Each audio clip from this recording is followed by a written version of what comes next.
ఏకలవ్యుడు ఇంటికి వెళ్ళాక ఒక విషయం ఆలోచించాడు. ద్రోణాచార్యుడు అయితే శిష్యుడిగా ఏకలవ్యుడిని రిజెక్ట్ చేశాడు, కానీ ఏకలవ్యుడు మాత్రం గురువుగా ద్రోణాచార్యుని రిజెక్ట్ చేయలేకపోయాడు.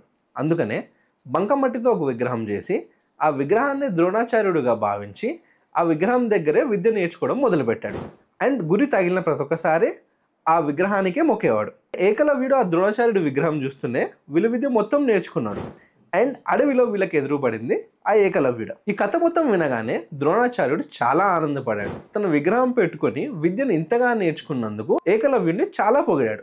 ద్రోణాచార్యుడికి అర్జునుడికి చేసిన ప్రామిస్ గుర్తొచ్చింది. ద్రోణాచార్యుడు అర్జునుడిని ప్రపంచంలోనే అందరికంటే గొప్ప విలువిద్యకారుడిని చేస్తానని ప్రామిస్ చేస్తాడు. కానీ ఇప్పుడు ఏకలవ్యుని చూడగానే అది నిజం కాదేమో అని చిన్న భయం వచ్చింది. దాంతో ఏకలవ్యుని ఒక గురుదక్షిణ అడిగాడు. అదేంటో కాదు, ఏకలవ్యుని బొటనవేలు తీసి దాన్ని గురుదక్షిణగా ఇవ్వమని అడిగాడు.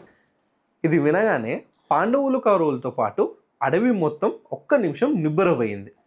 ఏకలవ్యుడు ఇది వినగానే అసలు ఏం ఆలోచించకుండా తన బొటనవేలు కోసి గురుదక్షిణగా ద్రోణాచార్యుడికి ఇచ్చేశాడు. అది చూసిన ద్రోణాచార్యుడు కంట్లో నీళ్ళు ఆగలేదు.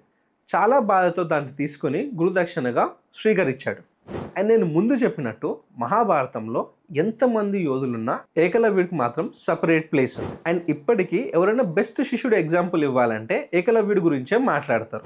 అండ్ మన మహాభారతంలో ఇలాంటి స్టోరీస్ చాలా ఉన్నాయి. మనం ఇంకా నెక్స్ట్ క్యారెక్టర్స్ గురించి మన నెక్స్ట్ ఎపిసోడ్లో చూద్దాం.